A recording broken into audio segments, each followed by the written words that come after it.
સીતારામ, સદદેવીદાસ, જય મા અમર, જય શ્રી કૃષ્ણ. ચલો આજે અમે આવી ગયા છીએ હેતલબેન સખિયાની ઘરે કંચનબેનને લઈને, કેમ કે આશ્રમ પર તો રોજ રહેતા જ હોય, પણ હવે થોડીક સોશિયલી લાઈફ એમની એક્ટિવ થાય, સાથે સાથે વધારે મેચ થઈ જાય અને ફરી પાછું એનું જીવન નોર્મલ મોડમાં પારિવારિક માહોલમાં આવી જાય, એવા નાનકડા પ્રયત્ન સાથે હેતલબેનના ઘરે અમે આવી ગયા છીએ. અને જમવાનું કોઈ આયોજન નહોતું, પણ હેતલબેને પરાણે ખૂબ આગ્રહ કર્યો એટલે પ્રોગ્રામ કરી નાખ્યો.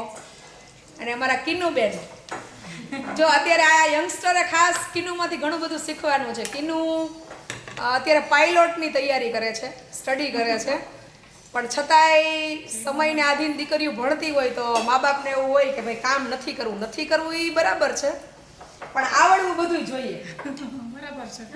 કારણ કે એક સ્ત્રી જાતનું પહેલું મહત્વનું પાસું હોય ને, તો એને સારી રસોઈ બનાવતા આવડવી જોઈએ. બીજું બધું તો ઠીક છે, પણ હું ઘણીવાર કહું છું કે જે હાથે બનાવેલી રસોઈ હોય ને પ્રસાદ સ્વરૂપે હોય, અને એમાં પ્રેમ હોય. વેચાતું તો બધું મળે, પણ વહેંચાતું ન મળે. જે લાગણી વેચવાની છે એ જાતે બનાવેલી કઈ પણ વસ્તુ હોય એમાં હોય સ્વાદ.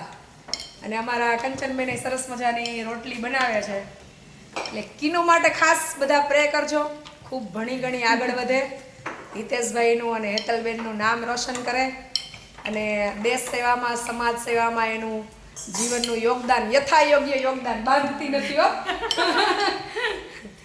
એ જાય અને બીજા એમાંથી પ્રેરણા લઈ અને કોઈને એનો સપોર્ટ મળી જાય. શું છે હેતલબેન?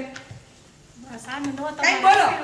હેતલબેન અહીંયા મરચા વગેરા છે મસ્ત મજાના, પછી હારે કિન્નુબેન રોટલી બનાવે છે.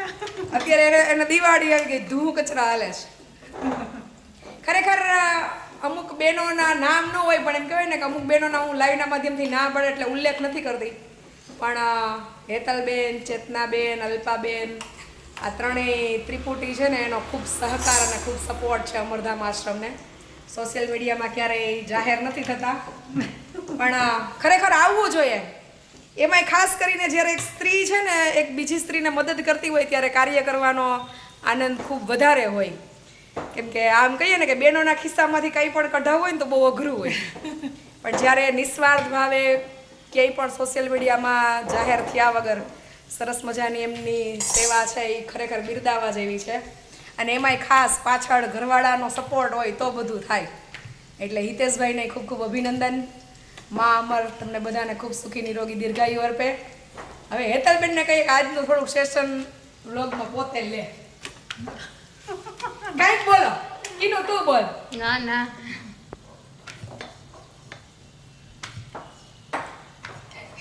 મમ્મી દીકરી નક્કી કરે છે કોણ બોલશે. મમ્મી બોલશે. હવે આપણે બોલતા શીખવાનું જ છે ને કિન્નુ, હજી તો આપણે ખૂબ આગળ જવાનું છે. શું હેતલબેન, તમે અમારી સાથે કેટલા ટાઈમથી જોડાયેલા છો ને કેવા અનુભવો થયા? હાલો. બહુ સરસ અનુભવ થયા. જિંદગી જીવવાનો રસ્તો આપણને મળી જાય, અને જેટલું છે એમાંથી ફૂલ નહીં તો ફૂલની પાકડી તમે સમાજને કામ આવો એમ. ટૂંકમાં તમે બધા ખૂબ સુખી છો ને? આનંદ ને સુખી બહુ છે. હા, કારણ કે બધા પાસે બધું હોય પણ છતાંય કંઈક ને કંઈક અસંતોષના હિસાબે ખૂટતું હોય.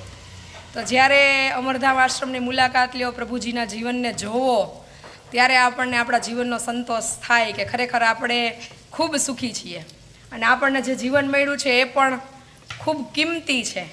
એ જીવનની અને આપણને જે મળ્યું છે એની કિંમત ક્યારે થઈ? જ્યારે આપણે બીજાના દુઃખને જોઈએ ત્યારે. એટલે ઈશ્વરે જેને જ્યાં જે આપ્યું છે ને એમાં ખુશ રહ્યો, કારણ કે એ તો પરમપિતા પરમેશ્વર છે. કોઈ દી ક્યારેય કોઈને બાળકનું અહિત ન કરે. કર્મને આધીન આપણે આપણી શારીરિક માનસિક પીડાઓ છે એ ભોગવતા હોય, એટલે ડગલે ને પગલે કર્મને યાદ રાખવું કે આપણાથી જાણતા અજાણતા કોઈનું અહિત ના થાય. બરાબર ને? હલો, કંચનબેન 2 શબ્દ બોલશે. જય મા અમર એટલું તો બોલો. સરસ. ચલો ફરીથી ખૂબ ખૂબ આભાર હેતલબેન, કિન્નુ, હિતેશ કુમાર, બધાનો. એ તો હિતેશનો સપોર્ટ છે એટલે જ હું કરી શકું, નહીંતર આપણે ન કરી શકીએ. ચલો મળીએ ફરી પાછા. બધાને જય મા અમર, સીતારામ, સદદેવીદાસ, અમરદેવીદાસ, જય શ્રી કૃષ્ણ. આવજો બધા.